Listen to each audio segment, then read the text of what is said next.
Iglesia, Alianza Cristiana y Misionera, Providencia.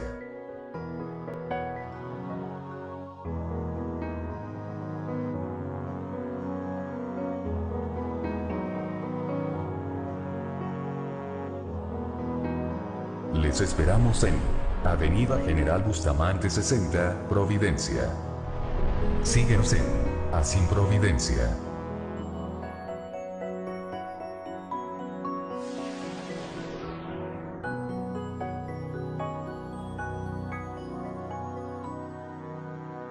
La semana pasada, en la predicación, miramos precisamente cómo el Señor ya está en nuestro futuro. Él va delante de nosotros. Y cómo para enfrentar ese futuro debíamos necesariamente entender, visualizar, discernir que Él está obrando en el presente en nuestras vidas. Ha obrado en el pasado y está obrando en el presente en nuestras vidas. Para avanzar hacia el futuro y avanzar junto a las generaciones jóvenes de creyentes y de aquellos que conocerán al Señor, es importante, dijimos también, que testificáramos, contáramos y cantáramos lo que Dios ha hecho para estar avanzando hacia un futuro en la confianza de que Él seguirá estando con nosotros. Hoy día veremos un pasaje que se leía en el devocional y que tiene que ver también con el futuro, con lo que está por venir. Y con una frase que tiene que ver con esta conocida de "si Dios quiere", tan popular, tan conocida, y que también de alguna manera tenemos que recuperar con la fuerza que el pasaje lo dice, con la fuerza que es propia de aquel que ha conocido a Cristo, ha conocido al Señor. Quiero invitarle a abrir su Biblia en este pasaje. Son versos, algunos versos son 5 versos, desde el 13 al 17. Santiago 4, versos 13 al 17, le vamos a dar lectura una vez más, para tenerlo fresco en nuestra mente. Dice: vamos ahora, los que decís, hoy y mañana iremos a tal ciudad y estaremos allá un año y traficaremos y ganaremos, cuando no sabéis lo que será mañana, porque ¿qué es vuestra vida? Ciertamente es neblina que se aparece por un poco de tiempo y luego se desvanece. En lugar de lo cual deberíais decir, si el Señor quiere, viviremos y haremos esto o aquello. Pero ahora os jactáis en vuestras soberbias. Toda jactancia semejante es mala. Y al que sabe hacer lo bueno y no lo hace, le es pecado. Oremos al Señor una vez más. Le invito a orar. Señor, te damos gracias porque podemos reunirnos una vez más y reflexionar en tu palabra, ser fortalecidos por ti a través de ella.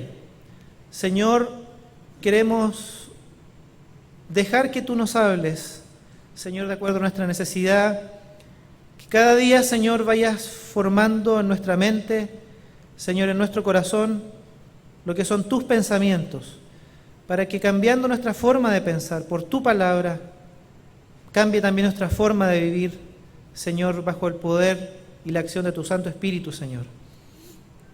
Ayúdanos, Señor, en esta tarde a tener un corazón receptivo, una mente abierta, Señor, a tu palabra y la disposición de nuestro corazón, de nuestra vida, de nuestra voluntad, a dejar que tu Espíritu Santo nos ayude, nos fortalezca, nos lleve a vivir de acuerdo a tu palabra, Señor. Nos presentamos delante de ti en humildad, en necesidad, Señor, para escuchar tu voz, para entregar y para recibir tu palabra en esta tarde, Señor. Bendícenos con ella. Bendícenos, Señor, por la acción de tu Santo Espíritu. Y en el nombre de Jesús. Amén. El libro de Santiago, el pensamiento apostólico que se transmite a lo largo de todo el libro, tiene que ver con dar cuenta de que la iglesia está conformada por personas que no son perfectas, que están en un proceso de crecimiento, en un proceso de maduración, de ser cada vez más semejantes a Cristo, pero no son perfectos, están en proceso de.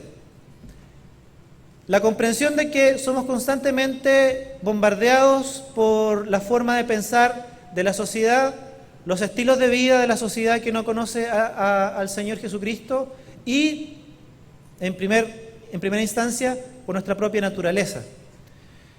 En este reconocimiento de la condición de quienes son parte de la Iglesia, escribe el apóstol y va a desarrollar la idea de que la fe que han profesado, la fe que dicen tener en Jesucristo, debe ser evidente a través de las acciones de la vida cotidiana, ¿cierto?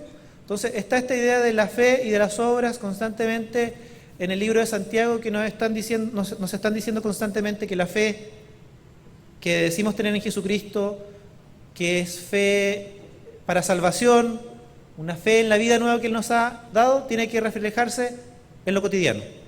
Eso es, en la vida práctica, en el diario vivir, digámoslo de esa manera. Dice el verso 13, vamos ahora, los que decís, hoy y mañana iremos a tal ciudad, estaremos allá un año, negociaremos y ganaremos. Ha abordado distintos aspectos de la vida cotidiana y de cómo vivimos en lo cotidiano, cómo a veces erramos en lo cotidiano, y ha estado haciendo algunas correcciones a la forma de vivir de los cristianos de aquella época. Y cuando dice, vamos ahora, es como que dijera, ya, ahora les toca a ustedes. Ahora me voy a referir a un cierto grupo de los cristianos. Vamos ahora con ustedes. ¿Con quiénes? Con los que dicen, hoy y mañana iremos a tal ciudad, estaremos allá y negociaremos y ganaremos.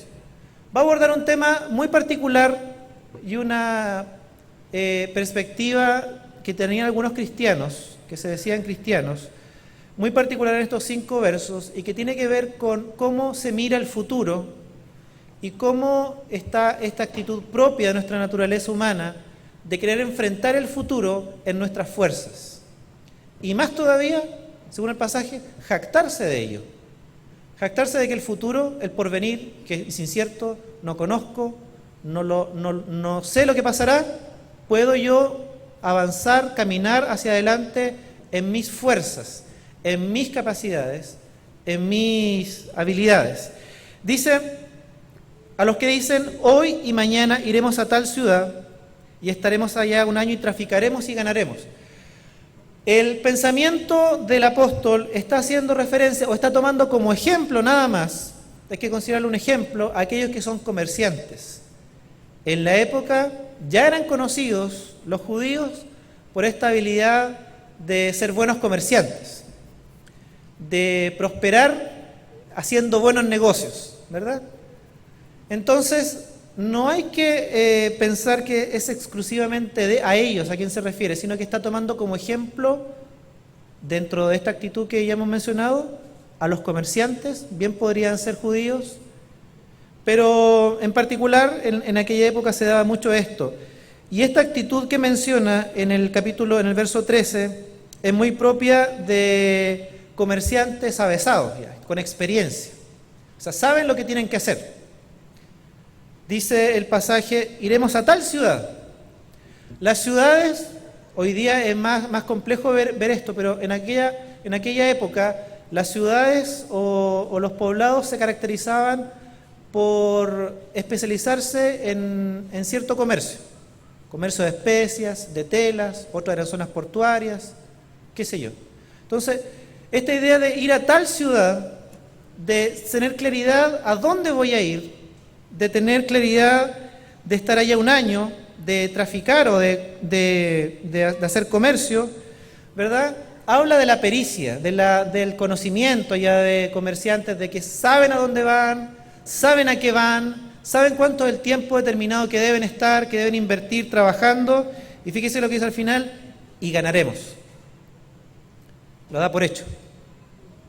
A la gente a la que está haciendo mención el escritor, esa gente que sabe lo que hace, es perita, está especializada en el comercio, sabe lo que tiene que hacer, tiene habilidades, tiene experiencia, tiene capacidad, tiene ideas, tiene proyectos, tiene planes, y terminan rematando ellos, saben lo que hacen a tal punto que ganaremos. Están completamente confiados, ¿verdad? Esta actitud que refleja el verso 13, esta actitud de confiarse precisamente en mis capacidades, de confiarse en mi pericia, de confiarse en mi experiencia. He traficado, he hecho comercio tantos años que ya sé dónde voy, ya sé lo que hago, ya sé cómo hacerlo, ya sé por cuánto tiempo y tengo la seguridad que ganaré, que prosperaré.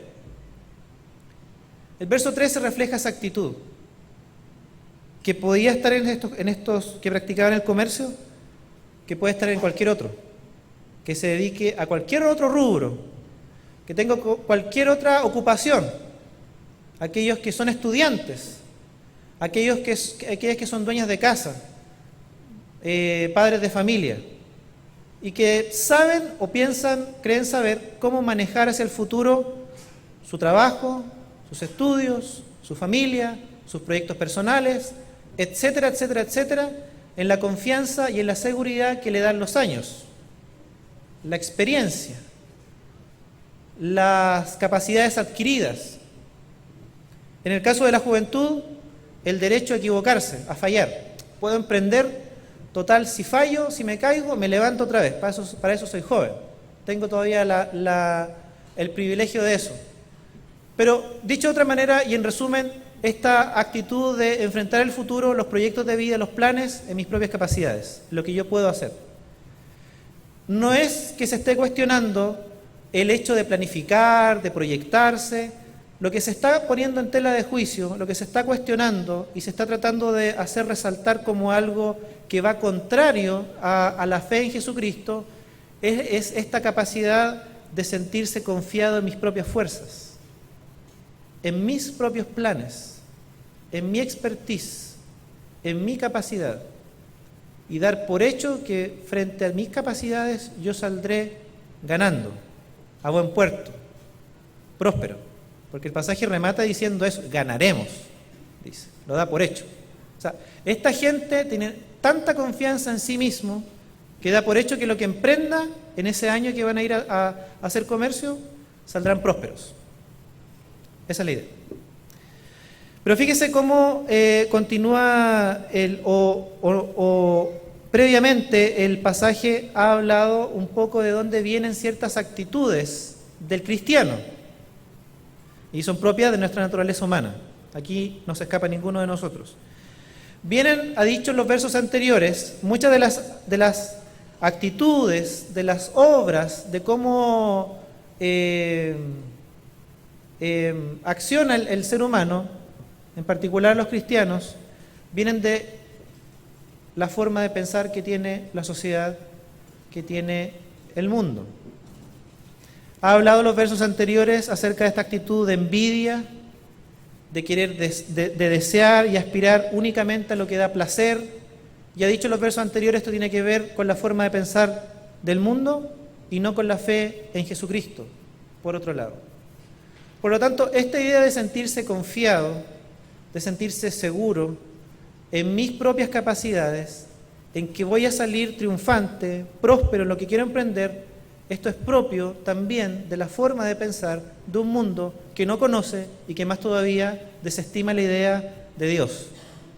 Esto lo conocemos desde el huerto del Edén, ¿cierto? La historia se repite vez tras vez, persona a persona, este deseo de independizarse, esta idea de que puedo vivir independiente de Dios, hacer mis planes, mis proyectos, ¿verdad? Ser mi propio Señor, mi propio dueño, mi propio Dios y emprender lo que yo quiero. Bajo aspiraciones que ha comentado Santiago en los versos anteriores, tienen que ver con el placer egoísta. Tiene que ver con aspiraciones egoístas, centradas en mí mismo, centradas en lo que yo puedo tener, obtener, adquirir para beneficio personal. De allí vienen las envidias, los pleitos. Ha mencionado también, fíjese que interesante, ha mencionado que piden, pero no reciben porque piden mal, para sus propios deleites. Entonces, en esta forma de pensar más amplia, que tiene que ver con esta cualidad también que incluye el egoísmo, el deseo desenfrenado por tener, por acaparar, por los placeres, es que está también enmarcado esta idea jactanciosa, soberbia, de pretender emprender avanzar hacia el futuro en mis propias fuerzas. Y motivada precisamente por los mismos deseos. Los deseos o lo que buscan no tiene nada que ver con los planes de Dios, sino que tiene que ver con planes personales, cuestiones egoístas, ambiciones que tienen que ver conmigo mismo, mis propios deseos, y no con Dios. Ese es el marco de lo que ha venido diciendo Santiago, y dentro de lo cual se encuentra esta descripción que hace en el verso 13 de estas personas. Podríamos preguntar, ¿buscaré alcanzar lo que quiero para mis planes y por mis medios, o buscaré hacer y alcanzar lo que Dios quiere para sus fines y por sus medios? Es algo tremendamente distinto. Lo que plantea en el verso 13 tiene que ver con lo que yo quiero alcanzar para mis propios fines y por mis propios medios. Y ese es el error. Todo se centra en mí, en lo que yo quiero, en lo que yo puedo y en la manera que yo quiero o que yo estimo conveniente. De ahí entonces, ¿cierto?, viene esta idea de que el fin muchas veces justifica los medios. Si mi fin es egoísta, mi fin tiene que ver con cuestiones superficiales, pasajeras, que tienen que ver solamente con el placer, con mi bienestar, cualquier medio me servirá para alcanzar aquello. Pero cuando el futuro al que avanzo, los proyectos y los planes tienen que ver con los planes y proyectos de Dios, entonces tendré que hacerlo con los medios de Dios y bajo las directrices que Dios me dé, descansando en sus fuerzas. Todo tendrá que entonces centrarse en Él, por Él y para Él, como va a decir también el Nuevo Testamento. Pero esta actitud del verso 13 tiene que ver con esto, se centra, parte, termina y el camino soy yo mismo, solamente yo. Y fíjense qué interesante lo que continúa diciendo en el verso 14, dice, cuando no sabéis lo que será mañana, pues ¿qué es vuestra vida? Ciertamente es neblina que se aparece por un poco de tiempo y luego se desvanece. No sé si podemos notar el contraste entre los versos 13 y 14. El verso 13 habla de seguridad en mí mismo, estabilidad, confianza, planes concretos y un fin próspero. ¿Verdad? Algo sólido. Solidez. Pero el pensamiento apostólico hace un contraste y va a hacer pensar en todo lo contrario. Ustedes se sienten estables, firmes, sólidos en su futuro, en sus fuerzas, pero ¿se han puesto a pensar realmente qué es su vida? Otras traducciones de la Biblia dicen, ustedes no saben nada de lo que es la vida, lo da por hecho. Pero aquí es como una pregunta con una respuesta obvia, ¿cierto? ¿Se han puesto a pensar, dice, lo que realmente es su vida? Ustedes que se sienten tan confiados, tan seguros, tan sólidos, tan fuertes en sí mismos, ¿se han puesto realmente a pensar en qué es la vida, qué es su vida? Es la pregunta que hace en el verso 14. Y contesta. Dice, ciertamente su vida es neblina, que se aparece por un poco de tiempo y luego se desvanece. Frente a esta actitud del verso 13, de estar confiado en mi propia solidez, en lo consistente que pueden ser mis ideas, mis proyectos, mis planes, mis habilidades, mi fuerza personal, dice, ¿sabe? El apóstol sabe, ustedes no saben nada. Lo que realmente deben saber y entender es que su vida no tiene nada de sólido, nada de estable, nada de fuerte, su vida es como neblina. Neblina, dice el pasaje, que aparece por un poco de tiempo y luego se desvanece. Y así es la neblina. La neblina, bajo las condiciones de temperatura, la variación más mínima, se desaparece. Se levanta el sol unos grados más y la neblina está destinada a desaparecer. Un mínimo cambio en las condiciones del tiempo, de la presión, de la temperatura y la neblina, esta neblina tan tenue se disipa. Y nos está llamando a pensar exactamente lo mismo. Miren, ustedes que están tan seguros, tienen todo tan programado, tan fríamente calculado, dijo el chavo. cualquier mínimo cambio que no está en sus manos, cualquier mínima variación que ustedes no tenían presupuestada, puede hacer que todo se disipe. Esa es la realidad de sus vidas, le está diciendo el pasaje. Todo lo contrario de lo que ustedes piensan. Ustedes se diluyen, desaparecen. Así es nuestra vida, así de frágil, así de cambiante, frente al único que no cambia, ¿verdad? A nuestro Dios, que es roca eterna, ¿cierto? Roca inamovible. Pero el ser humano tiende a pensar de esta manera de sí mismo. Y el escritor les dice, consideren bien, no es como ustedes lo piensan. Nuestra vida es pasajera, nuestra vida se desvanece, nuestra vida aparece solamente por un poco de tiempo, y el más mínimo cambio, no presupuestado, no pensado, no calculado, puede derrumbar y desvanecer todo lo que ustedes tenían pensado, lo que tenían proyectado. Esa es la realidad. Ténganlo claro, les dice el escritor. No saben, no tienen idea.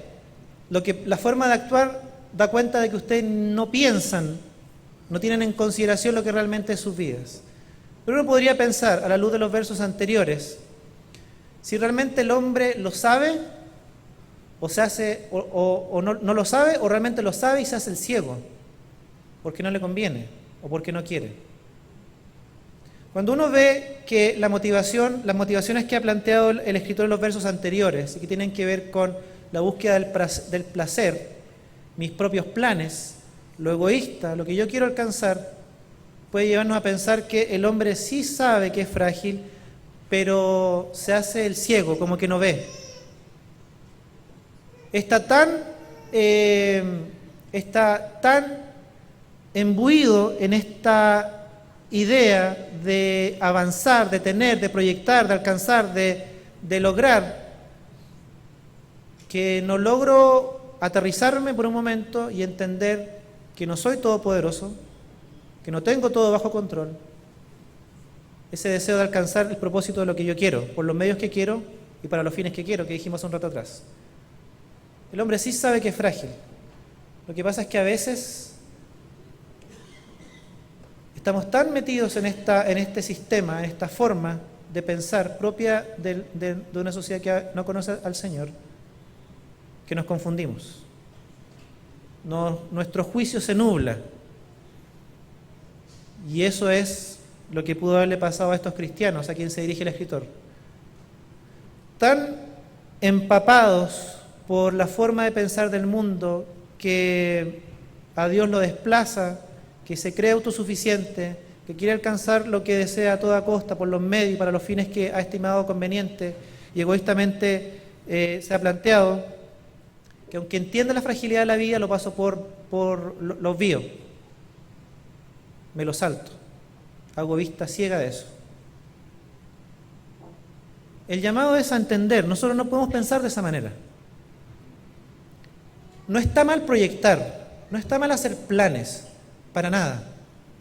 Tenemos que hacerlo, todo lo contrario, tenemos que hacerlo para ocupar bien el tiempo que el Señor nos ha dado, para invertir bien los recursos que el Señor nos provee, para usar de la mejor manera las capacidades, dones, talentos con los que el Señor nos ha dotado. Pero lo que no tenemos que hacer nunca es creer que aquellos proyectos, planes y todo lo que viene en el porvenir, hacia el futuro, depende de mis fuerzas. Es por mis medios y es para mis fines.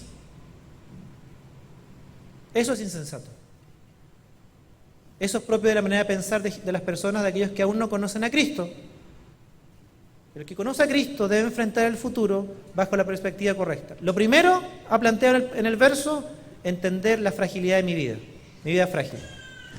La vida es frágil, los planes se disipan. Hay condiciones, como las condiciones ambientales, que yo no puedo manejar y que en cualquier momento van a hacer que la niebla se disipe, desaparezca.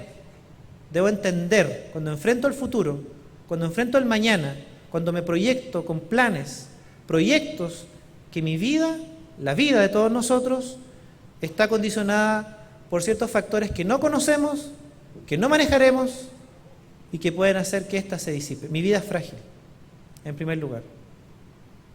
En segundo lugar, dentro del mismo verso 14, no tengo control absoluto de mi futuro, ni siquiera del presente.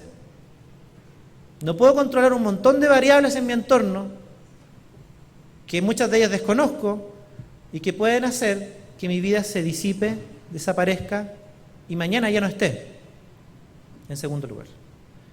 Lo tercero tiene que ver con lo que dice el verso siguiente. Dice, verso 15, en lugar de lo cual, a diferencia de esta manera de pensar que tienen ustedes, en lugar de eso deberían decir, si el Señor quiere, viviremos y haremos esto o aquello. Y esta frase que dice, si Dios quiere, algunos dicen que hay opiniones diversas respecto del ojalá, que ocupamos también de repente. Algunos dicen que tiene que ver con que era Alá, que era Dios, otros dicen que viene de otro lado, pero esta idea constante es una frase popular, el si Dios quiere, y que pierde fuerza, ha perdido fuerza. Se usa, a lo mejor usted la usa, pero ha perdido fuerza, pierde lo que realmente quiere transmitir, quiere decir, en lugar de lo cual debiera decir si el Señor quiere. No está hablando, fíjese, de que debamos usar esta frase como algo mágico, como algo que respalde mis acciones, como una palabra, como un encanto. Lo que está diciendo, a la luz de estos solamente dos versos anteriores, es que tiene que ver no con decir una frase, si Dios quiere, sino que con una perspectiva de la vida y una perspectiva de quién es Dios en relación a mi futuro. No basta con decir, si Dios quiere. Tengo que incorporarlo a mi forma de pensar, tengo que incorporarlo a mi forma de vivir. Tiene que ver con cómo vivo la vida. De hecho, esta frase, si Dios quiere, como lo encontramos también en los cantos de guerra la semana pasada, la frase si Dios quiere no es exclusiva de la Biblia. Se usaba en textos paganos de la época helenística, se usaba si los dioses quieren. Se acostumbraba, o se acostumbra todavía por los más antiguos, en la antigüedad se acostumbraba mucho poner en las citas, en los libros, en las dedicatorias, en las cartas, en la correspondencia, las letras D y V, que es Deo volente. Si Dios quiere, en latín, D-V. Escribieron una carta, un texto, y le resumían, le colocaban el detallito D-V, que significaba Dios, si Dios quiere, Deo volente, en latín. Es una frase tremendamente usada, tremendamente popular,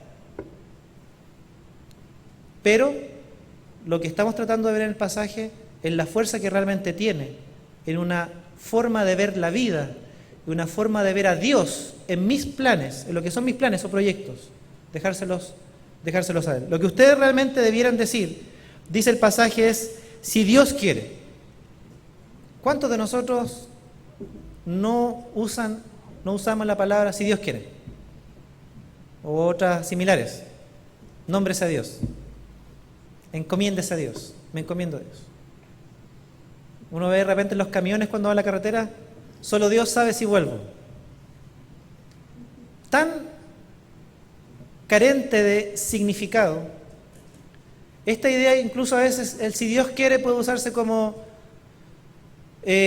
reconocer que hay probabilidades de que las cosas no se den como yo quiero, pero no tiene nada que ver con Dios. Otros podrán usar el si Dios quiere como una excusa para no tener un compromiso con lo que se está diciendo se va a hacer. Bueno, juntémonos mañana, si Dios quiere, estoy ahí. Carente del sentido, tan superficial. No dice nada. A veces se transforma en una excusa para no cumplir, para no comprometerse. Otras veces, en el mejor de los casos, está diciendo que yo identifico que hay factores en el futuro que no voy a manejar y que las cosas eventualmente podrían cambiar y no ser como yo pienso que debieran ser. Pero el pasaje no habla de eso. Está hablando de que ese si Dios quiere tiene que estar tan metido en mi forma de pensar y mi forma de vivir que realmente habla de una vida que está comprometida con que la voluntad de Dios sea hecha. Con eso tiene que ver. A veces también la mal usamos y decimos, bueno, no era de Dios. Se cierra la puerta, nosotros actuamos así, ¿cierto? Cuando se abren puertas es de Dios, cuando se cierra una puerta no era de Dios. Si se cierra una puerta decimos, no era de Dios, Dios no quería, ¿verdad? Y nos quedamos de brazos cruzados, listo, me desentiendo la situación, Dios no quería y listo. Si Dios quiere no habla de esa actitud de desentenderse del futuro, de los hechos, todo lo contrario. Si yo propongo, yo trazo mi rumbo, como dice Proverbios, pero en el camino Dios cambia los planes y me muestra que sus planes eran otros, y cierra puertas, y me muestra que no quería Él eso, entonces no puedo quedarme de brazos cruzados con Dios no quería, tengo que activamente participar de la voluntad de Dios y buscar conocer qué quería entonces. Si Dios quiere es un llamado a ser un participante activo de la voluntad de Dios, según sus planes y sus proyectos, lo que Él quiere. No simplemente una idea vaga de, bueno, si Dios quiere bien, si Dios no quiere también bien, Dios sabrá. Esa actitud tan pasiva frente al futuro, frente a la vida cristiana, no es lo que el pensamiento de si Dios quiere está transmitiendo. Yo debo conocer, debo sumarme, tengo que vivir, tengo que buscar conocer, aunque sea a tientas y muchas veces a tropezones, pero conocer la voluntad de Dios y sumarme a eso, conocer qué quiere para mi vida. Si Dios quiere no es una excusa, no es un desentenderme de lo que ocurrirá, no tiene que ver con una frase superficial. Si Dios quiere es un compromiso mío con vivir la voluntad de Dios, aunque a veces eso signifique muchas fallas y muchos tropiezos. ¿Cuántos de nosotros no lo hemos tenido? Incluso a veces deseando buscar y conocer la voluntad de Dios. Santiago continúa con esta idea y no está diciendo, fíjese, que frente a la incertidumbre del futuro, de lo desconocido, tengamos que vivir paralizados o con miedo. Precisamente la incertidumbre de lo que será el futuro, el no saber lo que me depara el mañana, el entender que mi vida es frágil, lo que debe hacer es llevar mi vida a una profunda actitud de humildad y dependencia de Dios. Unimos con lo de la semana pasada, ¿se acuerdan?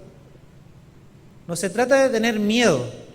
La semana pasada uno de los pasajes decía, no tengas miedo, ni te atemorices, porque yo voy delante de ti.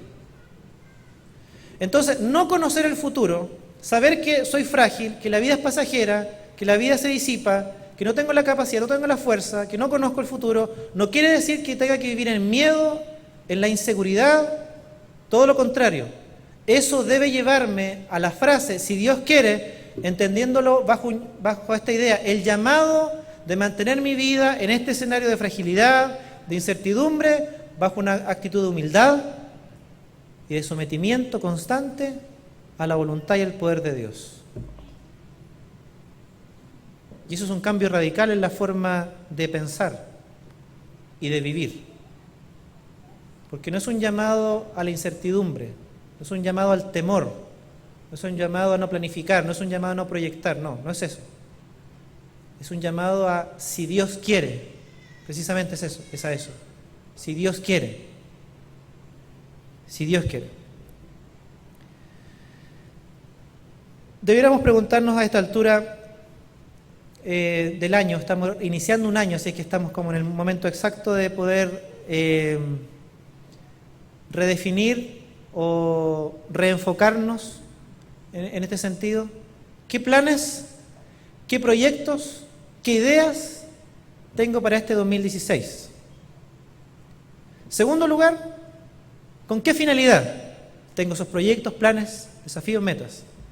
Tercer lugar, ¿cuáles son los medios que estoy utilizando, que utilizaré? ¿Están centrados en mí? ¿Son mis proyectos?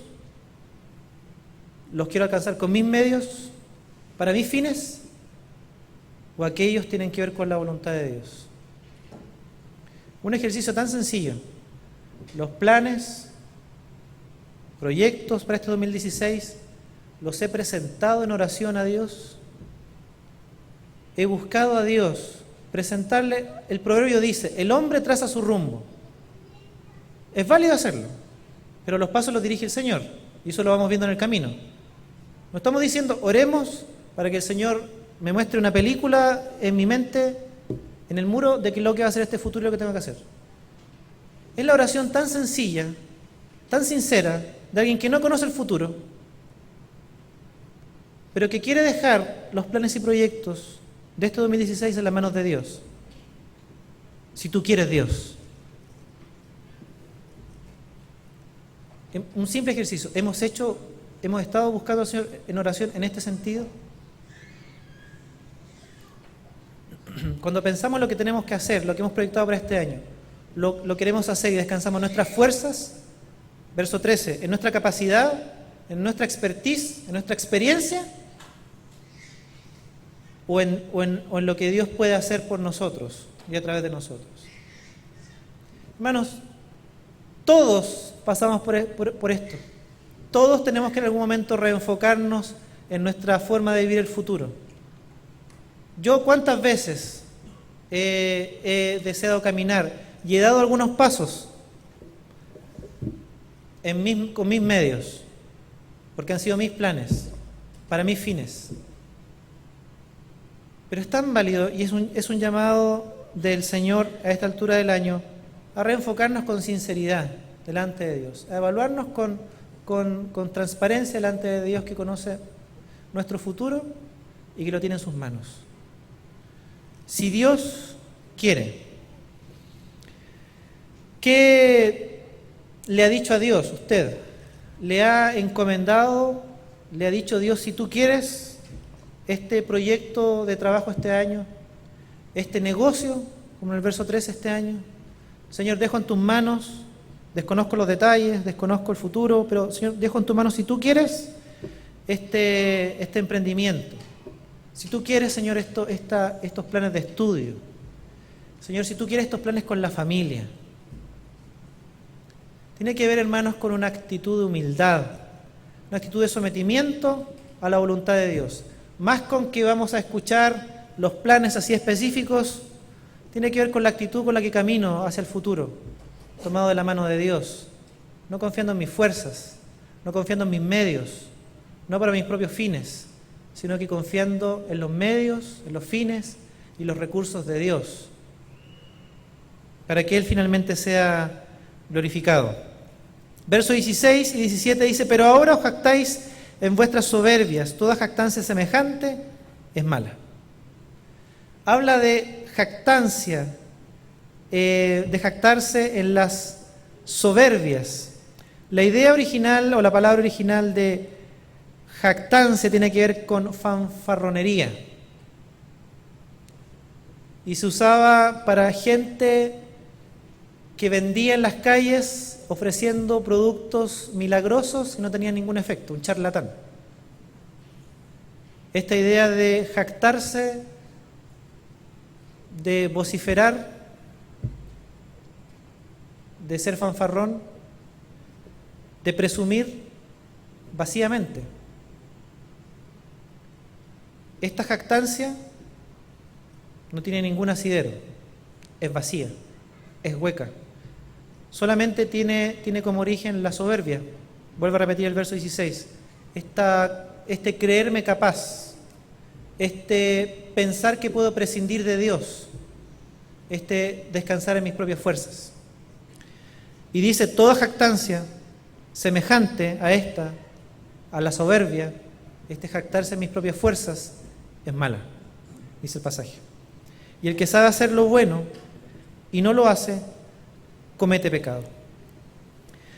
¿Cuántos proyectos, planes ya hemos presupuestado para este 2016? La invitación, hermanos, es a reenfocarnos. Es a recuperar este sentido, esta frase que es tan popular, pero tan carente de significado hoy en día, y vivirla, si Dios quiere. Vivir esta idea, esta frase, para que exprese realmente lo que es nuestra fe en Jesucristo, que es el dueño de todo, el Señor de nuestras vidas, el Dios que va delante de nosotros, como vimos la semana pasada, Él que nos sostiene con su mano poderosa, Él, y por medio de Él. Esta idea, hermanos, de recuperar este sentido de vida, de que mi vida es frágil, de que mi vida es pasajera, de que cualquier cambio en el medio puede alterarla y afectarla y disiparla, terminar con ella.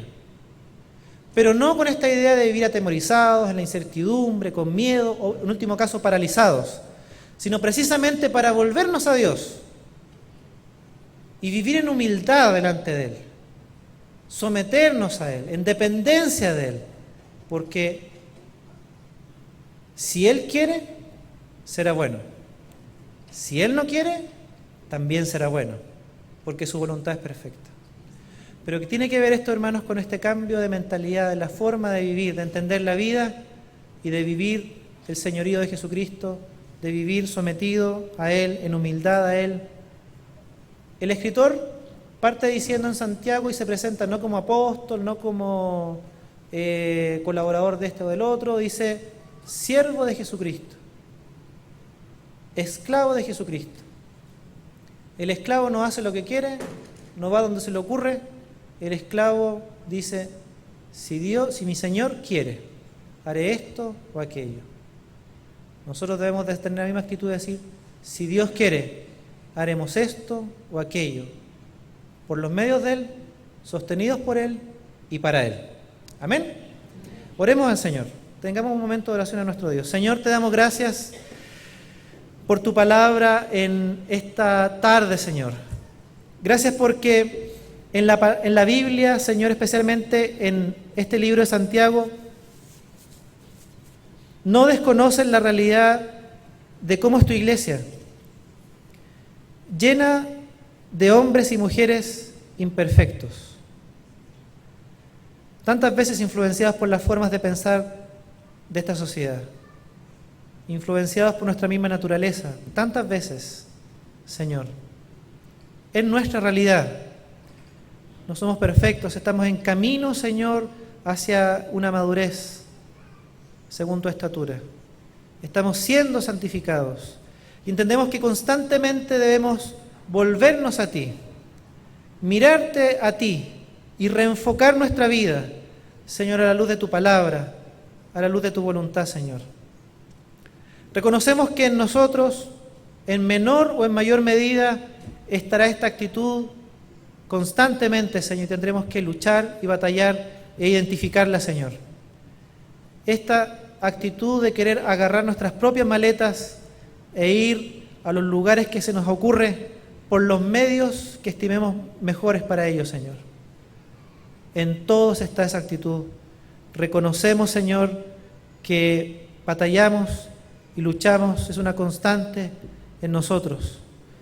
Señor, en esta tarde y de acuerdo a tu palabra, queremos, Señor, nuevamente reenfocarnos en ti, Señor, y comprender, como el verso 14 lo decía, que nuestra vida es frágil, es como niebla, se disipa, al más mínimo detalle las condiciones ambientales desaparece. Señor, nuestra vida es tan frágil y no manejamos los factores del futuro, Señor, lo que ocurrirá mañana y que pueden cambiar el rumbo de nuestra vida, pueden terminar incluso con ella. Tú bien conoces, Señor, pero nosotros no conocemos. Que frente a esta realidad, Señor, nuestra actitud no sea de pesimismo, no sea de desconfianza, no sea de inseguridad, no sea de estar paralizados, Señor, sino que conociendo esta realidad de nuestra fragilidad y lo frágil de la vida, Señor, digamos, si tú quieres. Y mantengamos nuestra vida constantemente, la estemos reenfocando, Señor, en una actitud de humildad, de sometimiento y de dependencia de ti, porque tú conoces nuestro futuro, nuestra vida está en tus manos. Señor, tú eres quien nos sostienes en el presente, tú eres, Señor, quien nos lleva hacia adelante, hacia el futuro en este año 2016, Señor. Queremos confiar en ti, descansar en ti, y que en nuestra vida, Señor, recuperemos el sentido de esta idea, si Dios quiere, si tú quieres.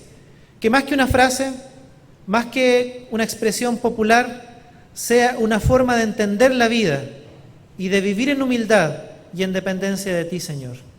Gracias te damos por tu palabra que nos reenfoca, que nos ayuda a mirar hacia el 2016, porque tú vas delante de nosotros, porque tú eres el dueño de nuestra vida, y si tú quieres, Señor, veremos concretados planes, proyectos que hemos trazado, Señor, para este año. Confiamos en tu voluntad, que es buena, es agradable y es perfecta, Señor. Y nos reenfocamos para mirarte a ti, para avanzar contigo en tus fuerzas, en tus medios y para tus fines, Señor. En el nombre de Jesús. Amén. Amén.